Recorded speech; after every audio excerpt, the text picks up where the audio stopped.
የኛ ሚዲያ አሳሳቢው ጉዳይ እና ብንሰራበት የሚሻለው የሰፈር ሚዲያ መሆኑ ነው። ሌላው ቋንቋ ቢቀር እዚሁ አካባቢ የኛ ወንድሞች ጎረቤት ህዝቦች የሚገለገሉባቸውን ቋንቋዎች ተውሰን እኮ አይደለም። ትግረኛውም እዚህ አለ፣ አፋርኛውም እዚህ አለ፣ ሶማሊኛውም እዚህ አለ፣ አረብኛውም ቅድም እንዳለው አሉ። ተጠቅመን መስራት ላይ ውስንነቶች አሉ። በቅርቡ የጀመርነው ስራ አለ በእኛ በኩል ግን መጠናከር አለበት። ውጭ ኢንፍሉዌንስ ማድረግ ካልጀመርን ከውጭ ብቻ እየቀዳን ብዙ ርቀት አንሄድም። እሱን የተሞካከሩ ጉዳዮች አሉ፣ እያጠናከርን እንሄዳለን። ሀገር ውስጥ ያለው ሚዲያ በዩቲዩብም ይሁን በሳተላይት ብሮድካስት የሚያደርጉ ሚዲያዎች ከሰፈርና ከመንደር ጉዳይ ያልወጡ ሰብስታንስ የማይገኝባቸው መሆናቸው ብቻ ሳይሆን ውጭ አለ የሚባለው ኤክስፖዠር አለው የውጭ ሚዲያዎች ያያል የሚባለው ያንን ዕውቀት የጎደለን የሚያመጣ የሚሞላ ሳይሆን ያለንን የሚያበጣብጥ ነው። ጎደሎች አሉ በአቀራረብ በመረጃ ብሎ ያን ጋፕ የሚሞላ አይደለም።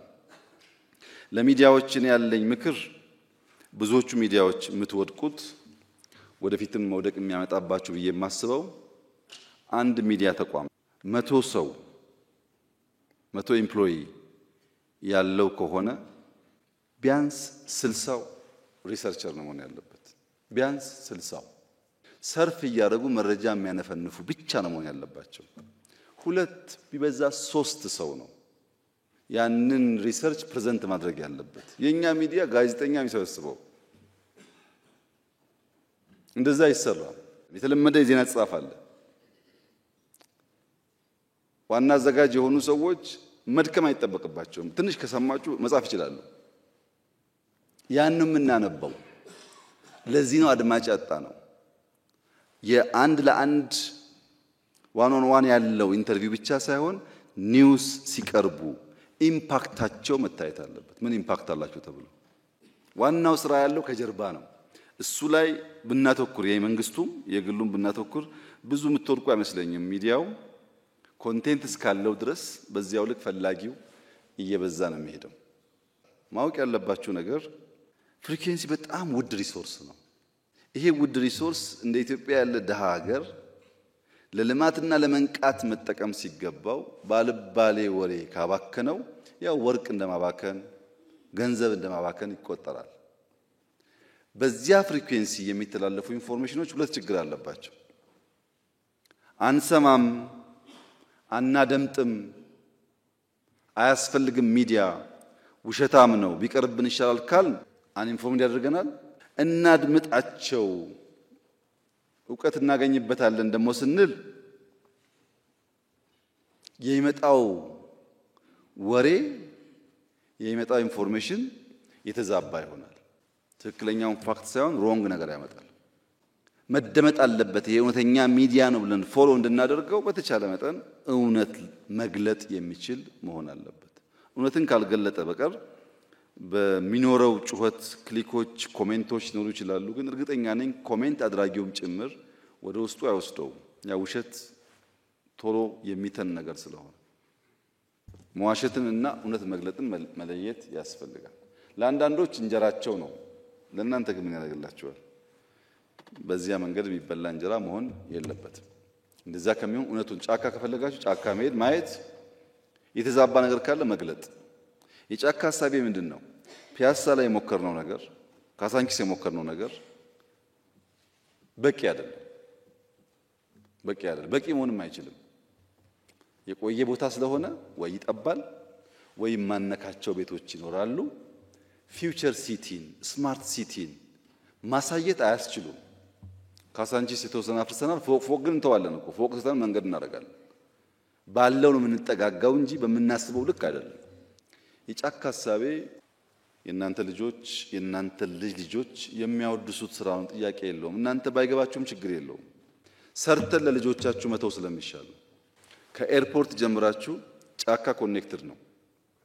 ከጫካ ተነስታችሁ ኦብዘርቫቶሪ የሚባለው ከእንጦጦ በላይ ያለው ታውቁት ከሆነ አላውቅም፣ ኮኔክት ያደረግነው ነው። ከኦብዘርቫቶሪ እንጦጦ ማርያም ኮኔክት ተደርጓል። ከእንጦጦ ማርያም ጉለሌ ኮኔክት የተደረገ ነው። ምን ማለት ነው? ክሎስ ቱ 40 ኪሎ ሜትር ነው። ዓላማው ልጆቻችን ሰምዌር ሄደው ከሚቀኑ ሞዴል ነገር እንዲያዩ ነው። ጋዜጠኝነት ዜግነት እንደሌለው የምታስቡ ሰዎች ካላችሁ ተሳስታችኋል።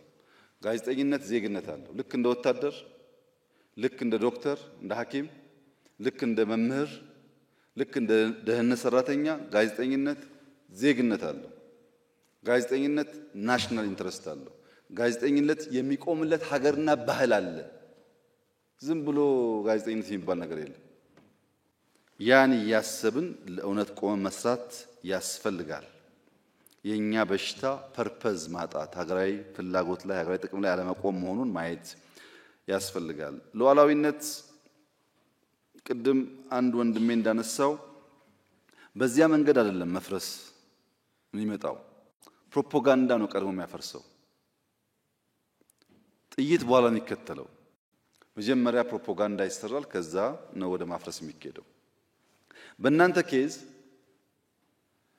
ኢትዮጵያ ስንዴ ታመርታለች፣ ስንዴ አታመርትም የሚል ክርክር አለ። እኛ አመርተናል እንላለን፣ ሰዎች ደግሞ አላመረተችም ይላሉ።